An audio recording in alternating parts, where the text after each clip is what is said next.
Patriarchs and Prophets, chapter 30. The Tabernacle and its Services. The command was communicated to Moses while in the mount with God. Let them make me a sanctuary, that I may dwell among them. And full directions were given for the consecration of the tabernacle.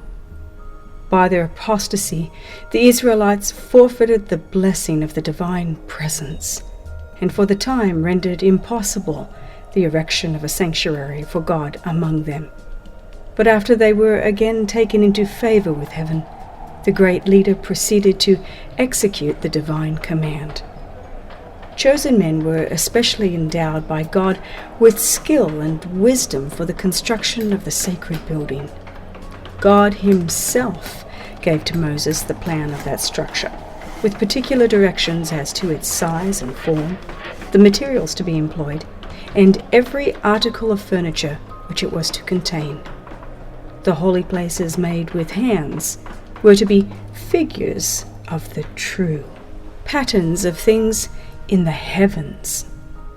A miniature representation of the heavenly temple where Christ, our great high priest, after offering his life as a sacrifice, was to minister in the sinner's behalf. God presented before Moses in the mount a view of the heavenly sanctuary, and commanded him to make all things according to the pattern shown him. All these directions were carefully recorded by Moses, who communicated them to the leaders of the people. For the building of the sanctuary, great and expensive preparations were necessary. A large amount of the most precious and costly material was required, yet the Lord accepted only free will offerings. Of every man that giveth it willingly with his heart, ye shall take my offering, was the divine command repeated by Moses to the congregation. Devotion to God and a spirit of sacrifice were the first requisites in preparing a dwelling place for the Most High. All the people responded with one accord. They came, every one whose heart stirred him up, and every one whom his spirit made willing, and they brought the Lord's offering to the work of the tabernacle of the congregation, and for all his service, and for the holy garments. And they came, both men and women, as many as were willing-hearted, and brought bracelets and earrings and rings and tablets, all jewels of gold. And every man that offered an offering of gold unto the Lord. And every man with whom was found blue and purple and scarlet, and fine linen, and goat's hair, and ram skins dyed red, and seal skins, brought them. Every one that did offer an offering of silver and brass brought the Lord's offering. And every man with whom was found acacia wood for any work of the service brought it. And all the women that were wise-hearted did spin with their hands, and brought that which they had spun, the blue and the purple, the scarlet, and the fine linen. And all the women whose heart stirred them up in wisdom spun the goat's hair. And the rulers brought the onyx stones, and the stones to be set for the ephod, and for the breastplate, and the spice, and the oil, for the light, and for the anointing oil, and for the sweet incense. While the building of the sanctuary was in progress, the people, old and young, men, women, and children, continued to bring their offerings, until those in charge of the work found that they had enough, and even more than could be used. And Moses caused to be proclaimed throughout the camp, "Let neither man nor woman make any more work for the offering of the sanctuary." So the people were restrained from bringing. The murmurings of the Israelites and the visitations of God's judgments because of their sins are recorded as a warning to after generations. And their devotion, their zeal and liberality are an example worthy of imitation. All who love the worship of God and prize the blessing of his sacred presence will manifest the same spirit of sacrifice in preparing a house where he may meet with them. They will desire to bring to the Lord an offering of the very best that they possess. A house built for God should not be left in debt, for he is thereby dishonored. An amount sufficient to accomplish the work should be freely given, that the workman may be able to say, as did the builders of the tabernacle, "Bring no more offerings." The tabernacle was so constructed that it could be taken apart and borne with the Israelites in all their journeyings. It was therefore small, being not more than 55 feet in length and 18 in breadth and height. Yet it was a magnificent structure. The wood employed for the building and its furniture was that of the acacia tree, which was less subject to decay than any other to be obtained at Sinai. The walls consisted of upright boards set in silver sockets and held firm by pillars and connecting bars, giving to the building the appearance of solid gold. The roof was formed of 4 sets of curtains, the innermost of fine twined linen, and blue and purple and scarlet, and the cherubim of cunning work. The other 3 respectively were of goat's hair, ram skins dyed red, and seal skins, so arranged as to afford complete protection. The building was divided into 2 apartments by a rich and beautiful curtain or veil, suspended from golden-plated pillars, and a similar veil closed the entrance of the first apartment. These, like the inner covering which formed the ceiling, were of the most gorgeous colors, blue, purple, and scarlet, beautifully arranged, while inwrought with threads of gold and silver were cherubim to represent the angelic host who are connected with the work of the heavenly sanctuary, and who are ministering spirits to the people of God on earth.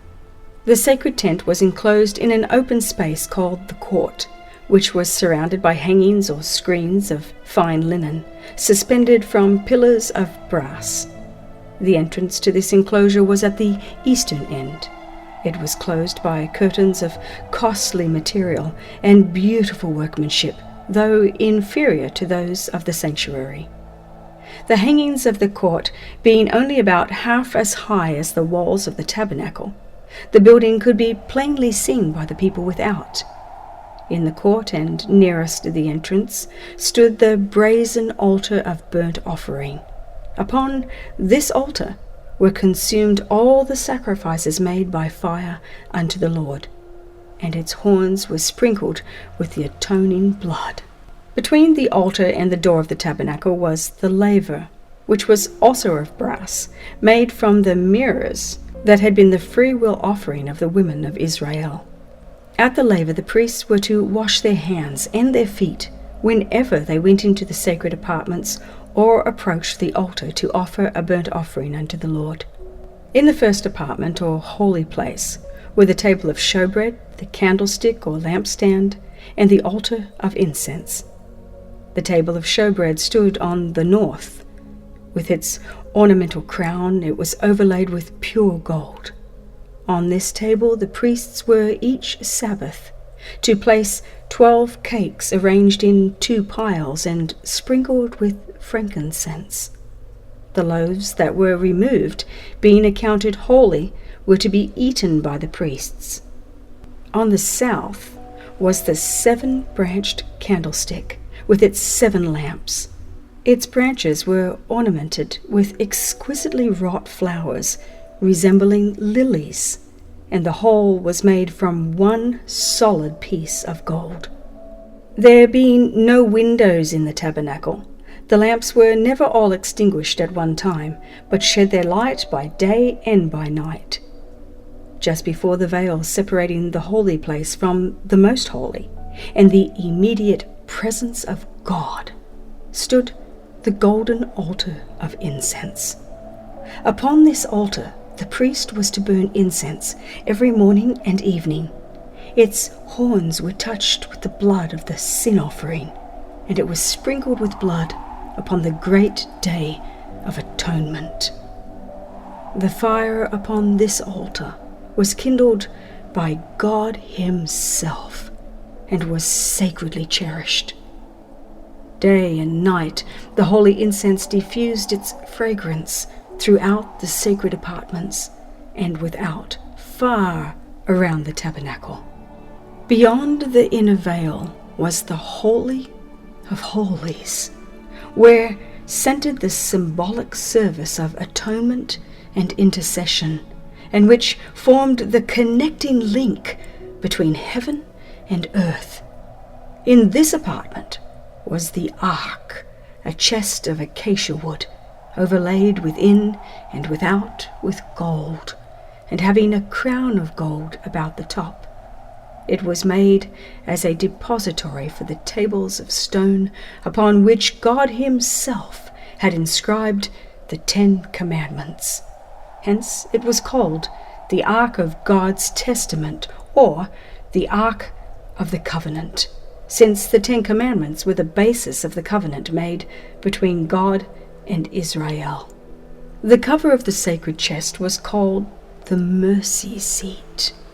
This was wrought of one solid piece of gold, and was surmounted by golden cherubim, one standing on each end. One wing of each angel was stretched forth on high, while the other was folded over the body, in token of reverence and humility. The position of the cherubim, with their faces turned toward each other and looking reverently downward toward the ark, represented the reverence with which the heavenly host regard the law of God and their interest in the plan of redemption. Above the mercy seat was the Shekinah, the manifestation of the divine presence, and from between the cherubim God made known his will.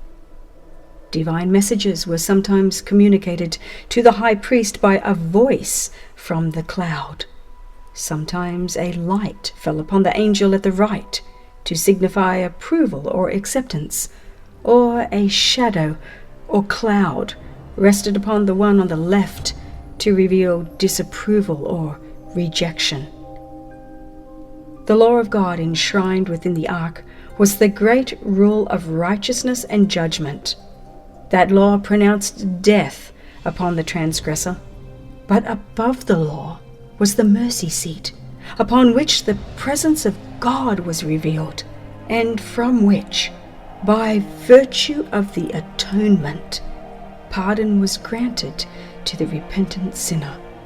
Thus, in the work of Christ for our redemption, symbolized by the sanctuary service, mercy and truth are met together. Righteousness and peace have kissed each other. No language can describe the glory of the scene presented within the sanctuary. The gold-plated walls reflecting the light from the golden candlestick, the brilliant hues of the richly embroidered curtains with their shining angels, the table and the altar of incense glittering with gold. Beyond the second veil, the sacred ark with its mystic cherubim, and above it, the holy Shekinah, the visible manifestation of Jehovah's presence. All but a dim reflection of the glories of the temple of God in heaven, the great center of the work for man's redemption. A period of about half a year was occupied in the building of the tabernacle. When it was completed, Moses examined all the work of the builders, comparing it with the pattern shown him in the mount and the directions he had received from God. As the Lord had commanded, even so had they done it, and Moses blessed them. With eager interest the multitudes of Israel crowded around to look upon the sacred structure. While they were contemplating the scene with reverent satisfaction, the pillar of cloud floated over the sanctuary and, descending, enveloped it, and the glory of the Lord filled the tabernacle. There was a revealing of the divine majesty, and for a time even Moses could not enter. With deep emotion, the people beheld the token that the work of their hands was accepted. There were no loud demonstrations of rejoicing. A solemn awe rested upon all. but the gladness of their hearts welled up in tears of joy, and they murmured low, earnest words of gratitude that God had condescended to abide with them. By divine direction, the tribe of Levi was set apart for the service of the sanctuary. In the earliest times, every man was the priest of his own household. In the days of Abraham, the priesthood was regarded as the birthright of the eldest son. Now, instead of the firstborn of all Israel, the Lord accepted the tribe of Levi for the work of the sanctuary. By this signal honor, he manifested his approval of their fidelity, both in adhering to his service and in executing his judgments when Israel apostatized in the worship of the golden calf. The priesthood, however, was restricted to the family of Aaron. Aaron and his sons alone were permitted to minister before the Lord. The rest of the tribe were entrusted with the charge of the tabernacle and its furniture, and they were to attend upon the priests in their ministration, but they were not to sacrifice, to burn incense, or to see the holy things till they were covered. In accordance with their office, a special dress was appointed for the priests. Thou shalt make holy garments for Aaron thy brother, for glory and for beauty, was the divine direction to Moses. The robe of the common priest was of white linen and woven in one piece. It extended nearly to the feet and was confined about the waist by a white linen girdle embroidered in blue, purple, and red. The linen turban or mitre completed his outer costume. Moses at the burning bush was directed to put off his sandals, for the ground wherein he stood was holy. So the priests were not to enter the sanctuary with shoes upon their feet. Particles of dust cleaving to them would desecrate the holy place. They were to leave their shoes in the court before entering the sanctuary, and also to wash both their hands and their feet before ministering in the tabernacle or at the altar of burnt offering. Thus was constantly taught the lesson that all defilement must be put away from those who would approach into the presence of God. The garments of the high priest were of costly material and beautiful workmanship, befitting his exalted station. In addition to the linen dress of the common priest, he wore a robe of blue, also woven in one piece. Around the skirt it was ornamented with golden bells and pomegranates of blue, purple, and scarlet. Outside of this was the ephod, a shorter garment of gold, blue, purple, scarlet, and white. It was confined by a girdle of the same colors, beautifully wrought. The ephod was sleeveless, and on its gold-embroidered shoulder pieces were set 2 onyx stones, bearing the names of the 12 tribes of Israel. Over the ephod was the breastplate, the most sacred of the priestly vestments. This was of the same material as the ephod. It was in the form of a square, measuring a span, and was suspended from the shoulders by a cord of blue from golden rings. The border was formed of a variety of precious stones, the same that formed the 12 foundations of the city of God. Within the border were 12 stones, set in gold, arranged in rows of 4, and like those in the shoulder pieces, engraved with the names of the tribes. The Lord's direction was, Aaron shall bear the names of the children of Israel in the breastplate of judgment upon his heart when he goeth in unto the holy place, for a memorial before the Lord continually. So Christ, the great high priest, pleading his blood before the Father in the sinner's behalf, bears upon his heart the name of every repentant, believing soul. Says the psalmist, I am poor and needy, yet the Lord thinketh upon me. At the right and left of the breastplate were 2 large stones of great brilliancy. These were known as the Urim and the Thummim. By them the will of God was made known through the high priest. When questions were brought for decision before the Lord, a halo of light encircling the precious stone at the right was a token of the divine consent or approval, while a cloud shadowing the stone at the left was an evidence of denial or disapprobation. The mitre of the high priest consisted of the white linen turban, having attached to it by a lace of blue a gold plate bearing the inscription, "Holiness to Jehovah." Everything connected was to be such as to impress the beholder with a sense of the holiness of God, the sacredness of his worship, and the purity required of those who came into his presence. Not only the sanctuary itself, but the ministration of the priests was to serve unto the example and shadow of heavenly things. Thus it was of great importance, and the Lord through Moses gave the most definite and explicit instructions concerning every point of this typical service. The ministration of the sanctuary consisted of 2 divisions, a daily and a yearly service.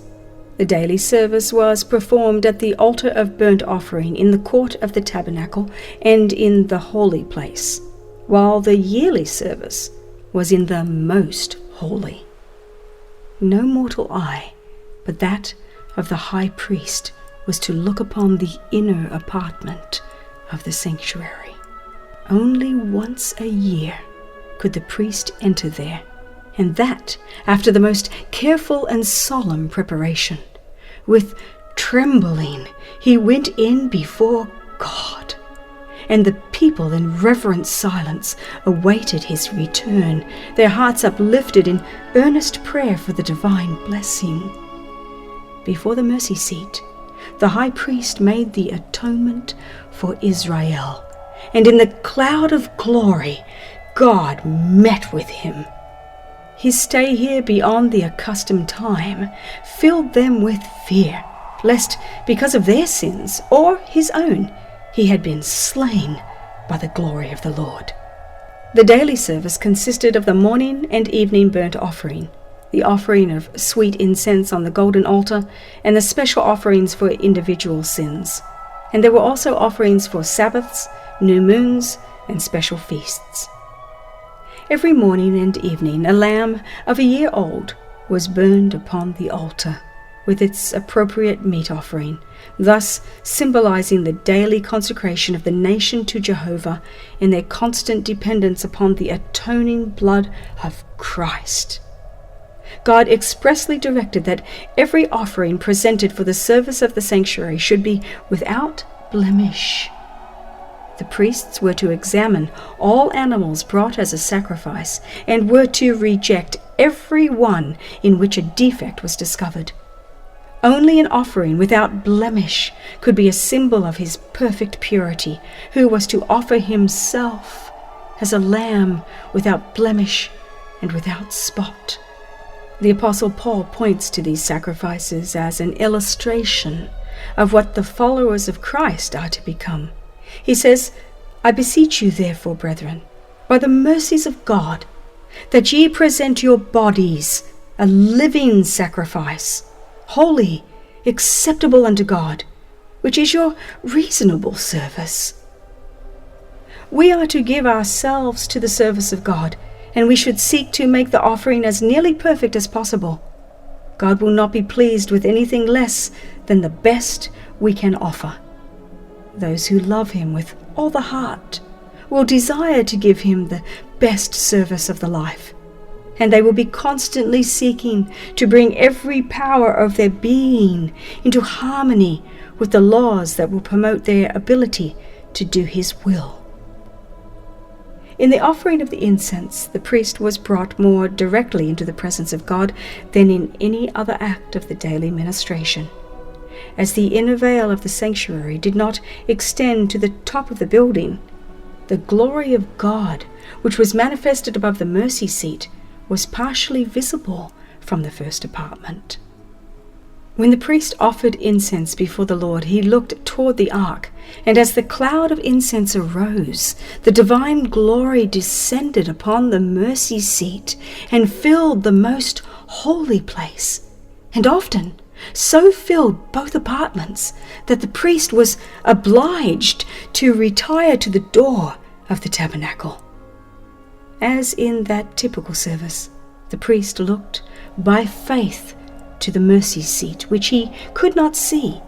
So the people of God are now to direct their prayers to Christ, their great high priest, who, unseen by human vision, is pleading in their behalf in the sanctuary above. The incense ascending with the prayers of Israel represents the merits and intercession of Christ, his perfect righteousness, which through faith is imputed to his people, and which can alone make the worship of sinful beings acceptable to God. Before the veil of the most holy place was an altar of perpetual incense. Before the holy, an altar of continual atonement. By blood and by incense, God was to be approached.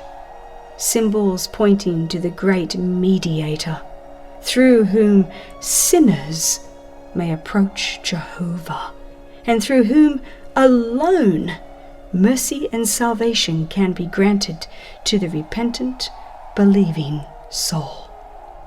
As the priests morning and evening entered the holy place at the time of incense, the daily sacrifice was ready to be offered upon the altar in the court without. This was a time of intense interest to the worshippers who assembled at the tabernacle. Before entering into the presence of God through the ministration of the priest, they were to engage in earnest searching of heart and confession of sin. They united in silent prayer with their faces toward the holy place. Thus their petitions ascended with the cloud of incense, while faith laid hold upon the merits of the promised Saviour, prefigured by the atoning sacrifice. The hours appointed for the morning and the evening sacrifice were regarded as sacred, and they came to be observed as the set time for worship throughout the Jewish nation. And when in latter times the Jews were scattered as captives in distant lands, they still at the appointed hour turned their faces toward Jerusalem and offered up their petitions to the God of Israel. In this custom, Christians have an example for morning and evening prayer. While God condemns a mere round of ceremonies without the spirit of worship, he looks with great pleasure upon those who love him, bowing morning and evening to seek pardon for sins committed and to present their requests for needed blessings.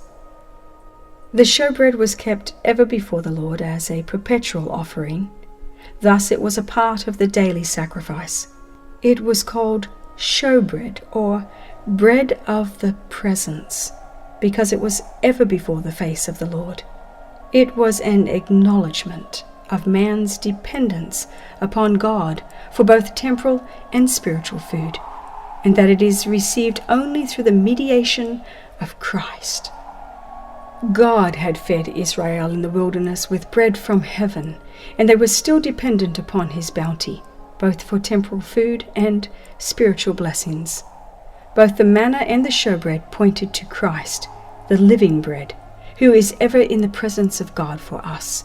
He himself said, "I am the living bread which came down from heaven." Frankincense was placed upon the loaves. When the bread was removed every Sabbath to be replaced by fresh loaves, the frankincense was burned upon the altar as a memorial before God. The most important part of the daily ministration was the service performed in behalf of individuals. The repentant sinner brought his offering to the door of the tabernacle, and placing his hand upon the victim's head, confessed his sins. Thus in figure, transferring them from himself to the innocent sacrifice.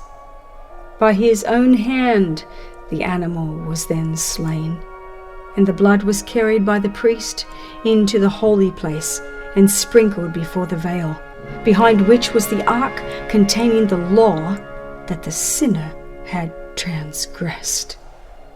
By this ceremony, the sin was, through the blood, transferred in figure to the sanctuary.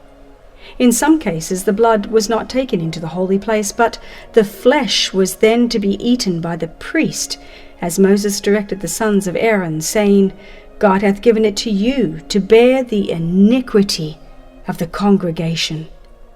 Both ceremonies alike symbolized the transfer of the sin from the penitent to the sanctuary. Such was the work that went on day by day throughout the year, the sins of Israel being thus transferred to the sanctuary. The holy places were defiled, and a special work became necessary for the removal of the sins. God commanded that an atonement be made for each of the sacred apartments, as for the altar, to cleanse it and hallow it from the uncleanness of the children of Israel. Once a year, on the great day of atonement, the priest entered the most holy place for the cleansing of the sanctuary. The work there performed completed the yearly round of ministration. On the Day of Atonement, 2 kids of the goats were brought to the door of the tabernacle, and lots were cast upon them, 1 lot for the Lord, and the other lot for the scapegoat. The goat upon which the first lot fell was to be slain as a sin offering for the people, and the priest was to bring his blood within the veil and sprinkle it upon the mercy seat. And he shall make an atonement for the holy place, because of the uncleanness of the children of Israel, and because of their transgressions in all their sins. And so shall he do for the tabernacle of the congregation that remaineth among them in the midst of their uncleanness. And Aaron shall lay both his hands upon the head of the live goat, and confess over him all the iniquities of the children of Israel, and all their transgressions in all their sins, putting them upon the head of the goat, and shall send him away by the hand of a fit man into the wilderness, and the goat shall bear upon him all their iniquities, unto a land not inhabited. Not until the goat had been thus sent away did the people regard themselves as freed from the burden of their sins. Every man was to afflict his soul while the work of atonement was going forward. All business was laid aside, and the whole congregation of Israel spent the day in solemn humiliation before God, with prayer, fasting, and deep searching of heart. Important truths concerning the atonement were taught the people by this yearly service. In the sin offerings presented during the year, a substitute had been accepted in the sinner's stead, but the blood of the victim had not made full atonement for the sin. It had only provided a means by which the sin was transferred to the sanctuary. By the offering of blood, the sinner acknowledged the authority of the law, confessed the guilt of his transgression, and expressed his faith in him who was to take away the sin of the world. But he was not entirely released from the condemnation of the law. On the Day of Atonement, the high priest, having taken an offering for the congregation, went into the most holy place with the blood and sprinkled it upon the mercy seat above the tables of the law. Thus the claims of the law, which demanded the life of the sinner, were satisfied. Then, in his character of mediator, the priest took the sins upon himself, and leaving the sanctuary, he bore with him the burden of Israel's guilt. At the door of the tabernacle he laid his hands upon the head of the scapegoat, and confessed over him all the iniquities of the children of Israel, and all their transgressions, in all their sins, putting them upon the head of the goat. And as the goat bearing these sins was sent away, they were, with him, regarded as forever separated from the people. Such was the service performed under the example and shadow of heavenly things. As has been stated, the early sanctuary was built by Moses according to the pattern shown him in the mount. It was a figure for the time then present, in which were offered both gifts and sacrifices. Its two holy places were patterns of things in the heavens. Christ, our great high priest, is a minister of the sanctuary and of the true tabernacle, which the Lord pitched, and not man. As in vision, the Apostle John was granted a view of the temple of God in heaven. He beheld there 7 lamps of fire burning before the throne. He saw an angel having a golden censer, and there was given unto him much incense, that he should offer it with the prayers of all saints upon the golden altar, which was before the throne. Here the prophet was permitted to behold the first apartment of the sanctuary in heaven. And he saw there the 7 lamps of fire, and the golden altar, represented by the golden candlestick and the altar of incense in the sanctuary on earth. Again, the temple of God was opened, and he looked within the inner veil upon the Holy of Holies. Here he beheld the ark of his testament, represented by the sacred chest constructed by Moses to contain the law of God.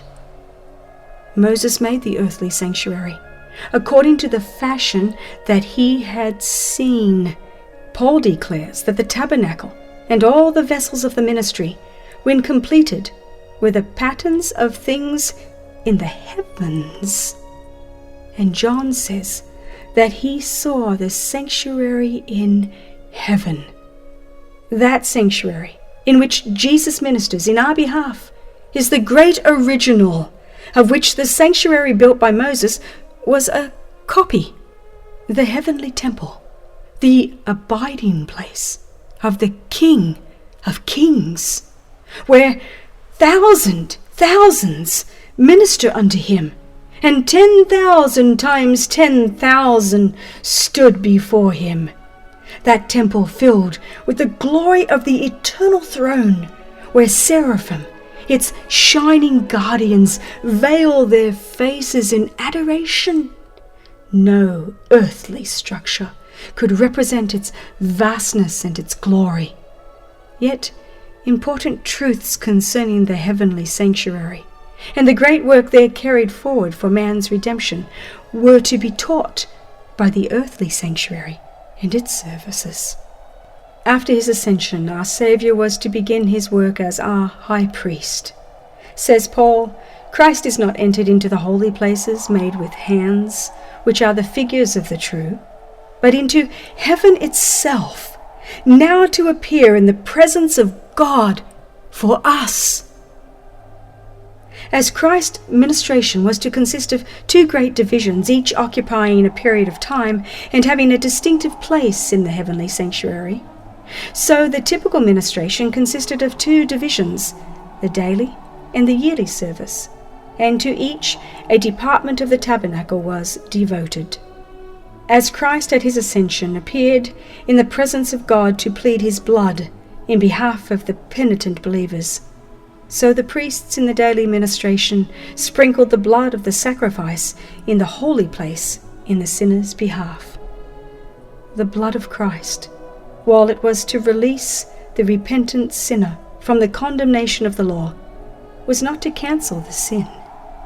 It would stand on record in the sanctuary until the final atonement. So, in the type, the blood of the sin offering removed the sin from the penitent, but it rested in the sanctuary until the day of atonement. In the great day of final award, The dead are to be judged out of those things which were written in the books, according to their works. Then, by virtue of the atoning blood of Christ, the sins of all the truly penitent will be blotted from the books of heaven. Thus the sanctuary will be freed or cleansed from the record of sin. In the type, this great work of atonement, or blotting out of sins, was represented by the services of the Day of Atonement, the cleansing of the earthly sanctuary, which was accomplished by the removal, by virtue of the blood of the sin offering, of the sins by which it had been polluted. As in the final atonement, the sins of the truly penitent are to be blotted from the records of heaven, no more to be remembered or come into mind. So, in the type, they were borne away into the wilderness, forever separated from the congregation. Since Satan is the originator of sin, the direct instigator of all the sins that caused the death of the Son of God, justice demands that Satan shall suffer the final punishment. Christ's work for the redemption of men and the purification of the universe from sin will be closed by the removal of sin from the heavenly sanctuary and the placing of these sins upon Satan, who will bear the final penalty. So in the typical service, the yearly round of ministration closed with the purification of the sanctuary and the confessing of the sins on the head of the scapegoat. Thus, in the ministration of the tabernacle and of the temple that afterward took its place, the people were taught each day the great truths relative to Christ's death and ministration, and once each year their minds were carried forward to the closing events of the great controversy between Christ and Satan, the final purification of the universe from sin and sinners.